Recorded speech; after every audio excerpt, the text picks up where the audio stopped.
পরিকল্পিত বনায়ন করি, সবুজ বাংলাদেশ করি, এই প্রতিপাদ্যকে সামনে রেখে শরীয়তপুরে অনুষ্ঠিত হয়েছে বৃক্ষরোপণ অভিযান ও বৃক্ষ মেলা 2025।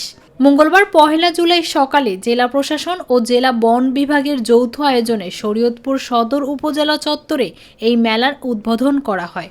7 জুলাই শেষ হবে এই মেলা। উদ্বোধনী অনুষ্ঠান শেষে একটি বর্ণাঢ্য র্যালি বের করে বিভিন্ন সড়ক প্রদক্ষিণ করেন। র্যালি শেষে উপজেলা সম্মেলন কক্ষে এক আলোচনা সভা অনুষ্ঠিত হয়। জেলা বন কর্মকর্তা হাবিবুর রহমানের সঞ্চালনায় ও ফরিদপুর বিভাগীয় বন কর্মকর্তা মোহাম্মদ গোলাম কুদ্দুস ভূঁইয়ার সভাপতিত্বে সভায় প্রধান অতিথি হিসেবে উপস্থিত ছিলেন ভারপ্রাপ্ত জেলা প্রশাসক মোহাম্মদ ওয়াহিদ হোসেন।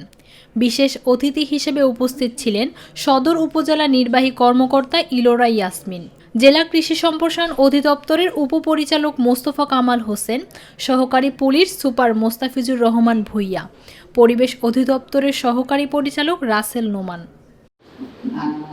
আমাদের বর্তমান প্রজন্ম আমরা অনেক সময় দেখি এখন মাত্রা প্রোগ্রামের ঝুঁকি বেড়ে যাচ্ছে। আমরা যত সবুজ করতে পারবো আমাদের পৃথিবীতে তত সুন্দর হবে আমাদের ভবিষ্যৎ।